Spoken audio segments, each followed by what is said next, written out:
진짜 많이 사랑해. 나 안 울려고 했는데 다음 생에도 엄마가 내 엄마 돼줘, 아빠가 내 아빠 돼주고. 그날 이태원에서 빠져나왔던 고등학교 1학년생 이재현 군. 하지만 살아남았다고 살 수 있는 건 아니었습니다. 꼬박 한 달 반을 힘겹게 버티다 끝내 먼 길을 떠나고 말았습니다. 정말 이런 일만은 생기지 않길 바랐는데요. 12구 참사 생존자였던 10대 고등학생이 어젯밤 숨진 채 발견됐습니다.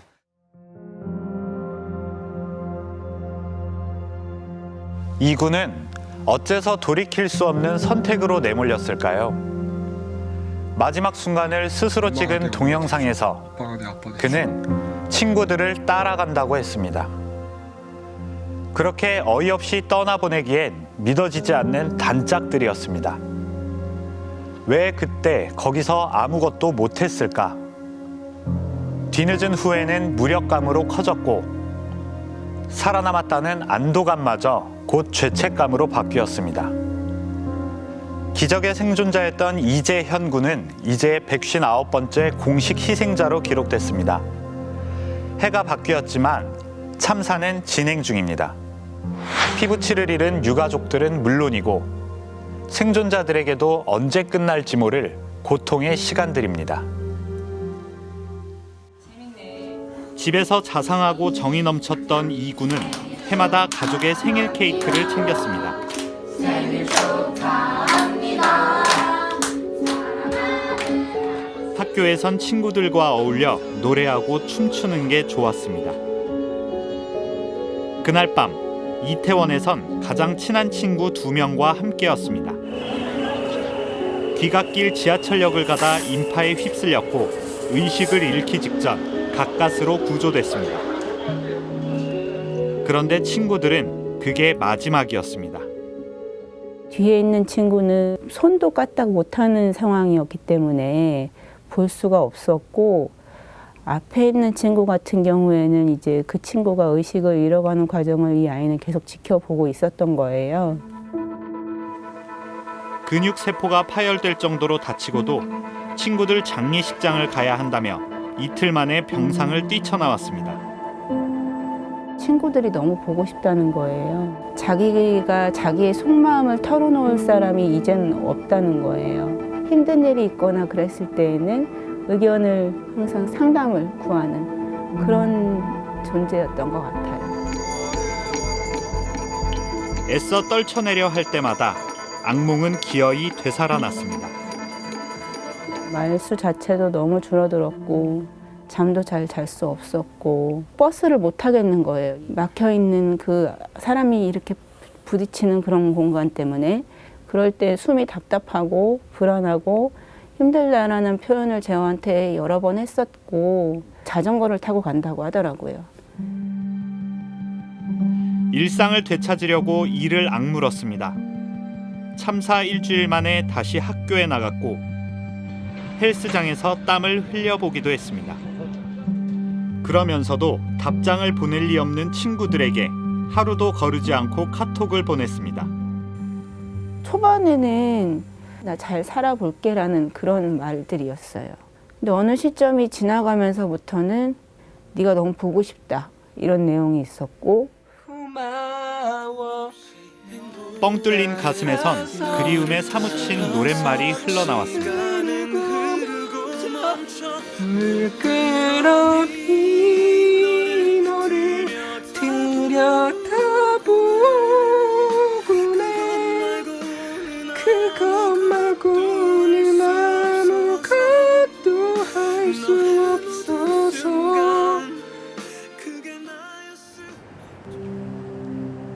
결국 참사 45일 만인 지난달 13일 학교에 간다며 집을 나선 이 군은 집 근처 숙박업소에서 16 짧은 생의 마지막 밤을 맞았습니다.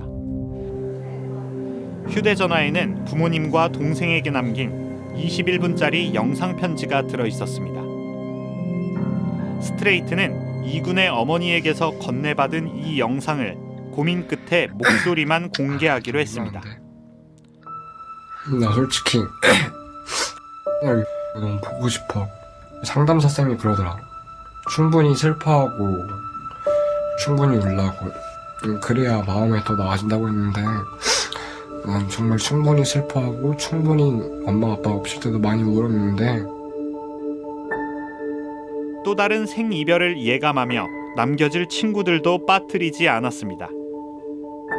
내가 힘들 때 되게 많이 위로도 해주고 많이 도움도 줬던 친구라서 내가 되게 친하다고 생각하고 있는 친구들이니까 좋은 말들 많이 해줘. 정말 좋은 엄마 아빠를 만나 축복이었다. 그래서 더 죄송하다고 말했습니다. 엄마 아빠랑 진짜 항상 지켜보고 있으니까 재현이가 맨날 지켜본다고 생각하고 잘 살아줘야 돼. 알았지? 공부 열심히 하고 나보다 더 좋은 사람 되고, 무조건 서울 안에 있는 대학교 무조건 들어가야 한다. 사랑해.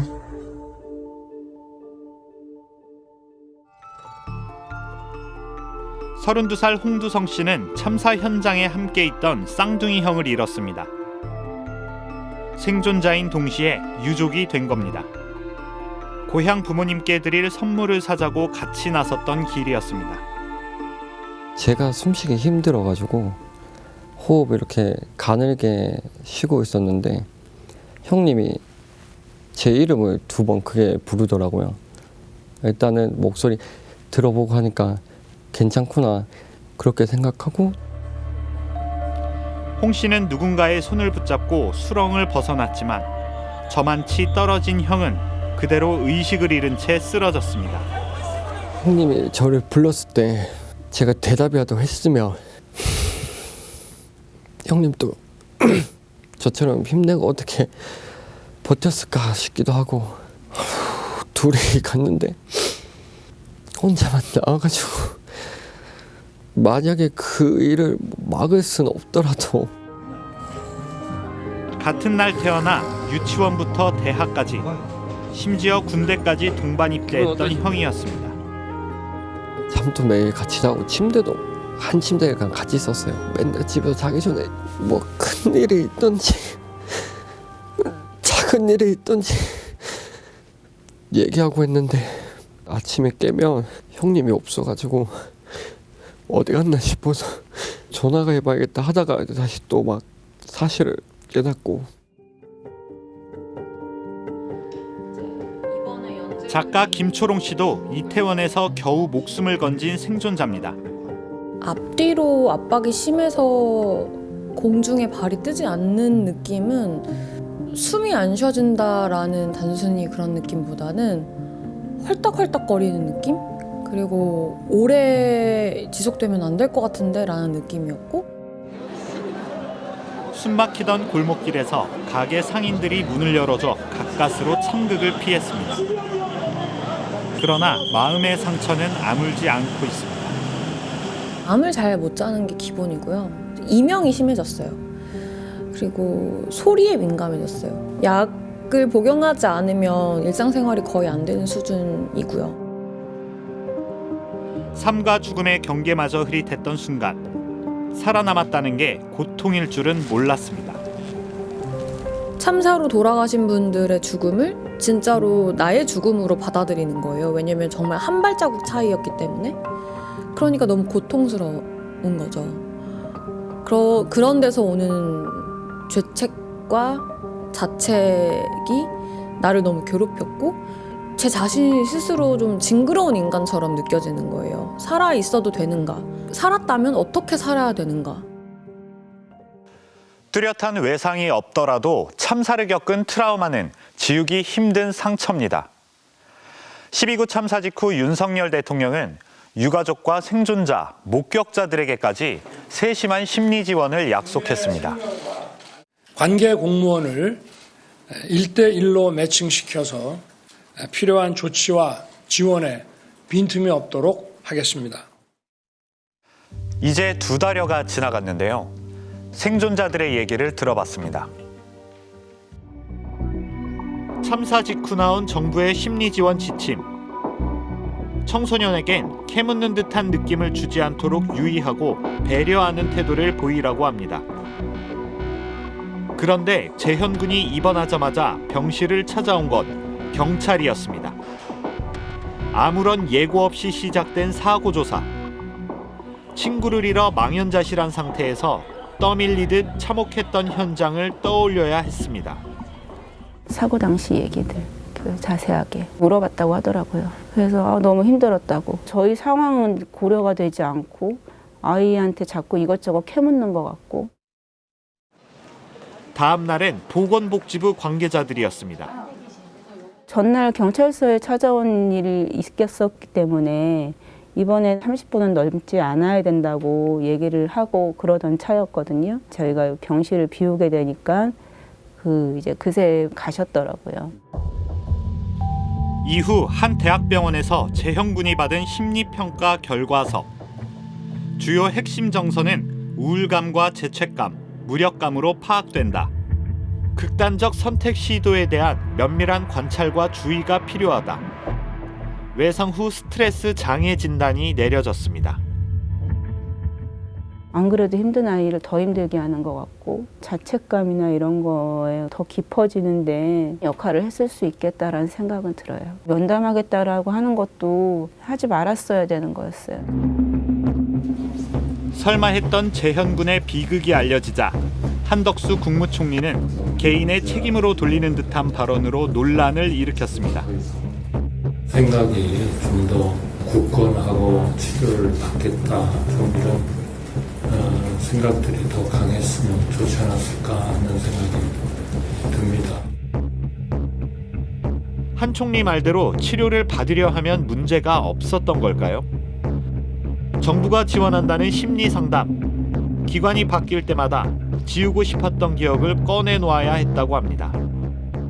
제가 서울에서 받고 안동에 또 가니까 또 처음부터 다시 얘기를 해야 되고 또 병원에 가니까 또 병원에서 또 처음부터 다시 얘기를 해야 되고 그런 것들이 있었어요. 여기저기서 전화는 와도 거기서 거기였습니다. 어떤 스탠스로 이 아이를 돌봐야 되는지 이거에 대한 도움을 받고 싶었거든요. 깊은 사랑과 애정으로 아이한테 관심을 가져라. 이런 말씀을 해주시더라고요. 상투적인 내용이었거든요. 중구난방 막 전화가 오는 그런 상담 홍보 전화 일종으로 저는 느껴졌어요. 현재 정부의 심리치료를 주도한다는 복지부 산하 국가 트라우마 센터. 서울 본부를 비롯해 강원, 영남, 호남, 충청의 지역센터가 있습니다. 그런데 정신건강의학 전문의는 서울에만 상주하고 있습니다. 다른 지역센터에선 약 처방도 못 받는 겁니다. 정신건강 임상심리사들이 고용되어 있다가 이제는 다 나가서 제로 상태입니다. 심리치료를 수행할 수 있는 전문 인력이 부족합니다. 재난을 전문화해서 지원할 수 있는 그런 기관이 필요하다는 생각입니다. 이처럼 도움의 손길은 미약한 반면 혐오와 조롱은 극성을 부리고 있습니다. 국민일보의 분석에 따르면 12구 참사 관련 기사에 달린 댓글 중 58%의 혐오 표현이 담겨 있었습니다. 다른 기사보다 월등히 높은 비율입니다. 12구 참사 희생자들의 영정이 놓인 서울 녹사평역. 바로 맞은편엔 보수단체가 시위를 하고 있습니다. 웃는 소리. 아이고, 이제 취재진들이 오늘 많아서 취재진들이 많으니까 가쁜 대로 울음소리 좀 내야 될 것 같죠? 앞다 사고요, 앞다 사고. 이런 장면 처음 보는 게 아닌 듯한데요. 9년 전 세월호 참사 유가족들이 진상을 규명해달라며 목숨을 걸고 단식 농성하던 바로 옆. 극우단체들이 치킨과 피자를 가져와 먹는 이른바 폭식투쟁으로 유족들을 조롱했습니다.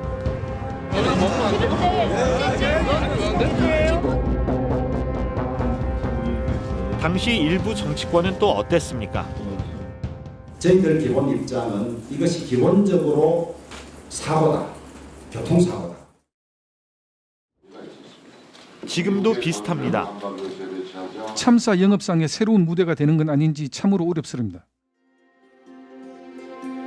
살아남았다는 이유로 맞닥뜨려야 하는 절망적인 현실.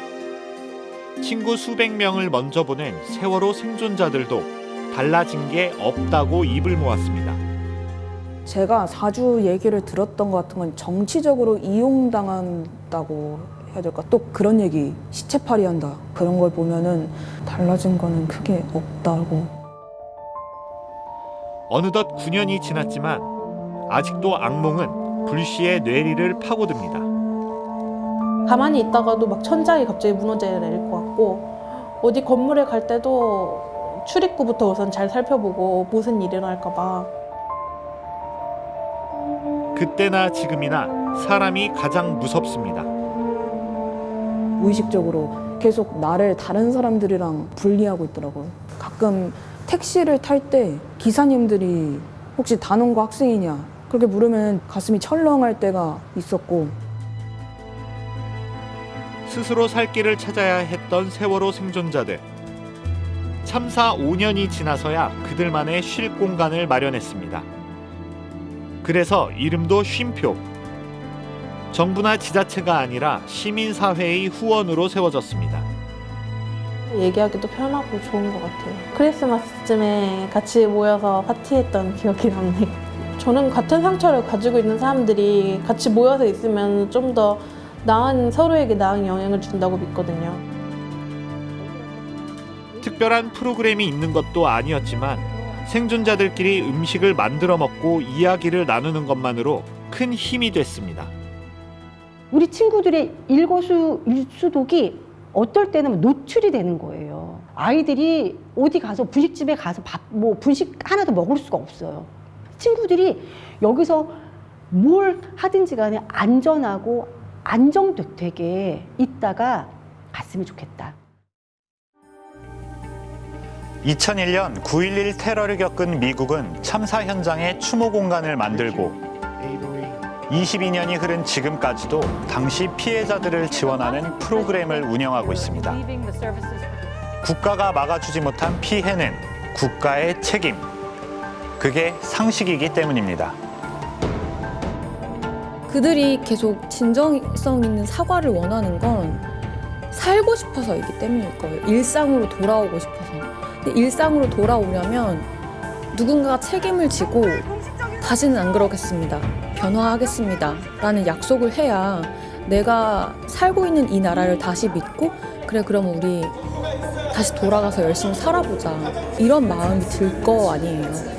제발 그 살아남아 있는 자들이 원하는 게 따로 있다라는 식으로 몰고 가지 않았으면 좋겠어요. 잘 살고 싶어서 살아내고 싶어서 애쓰시는 거거든요.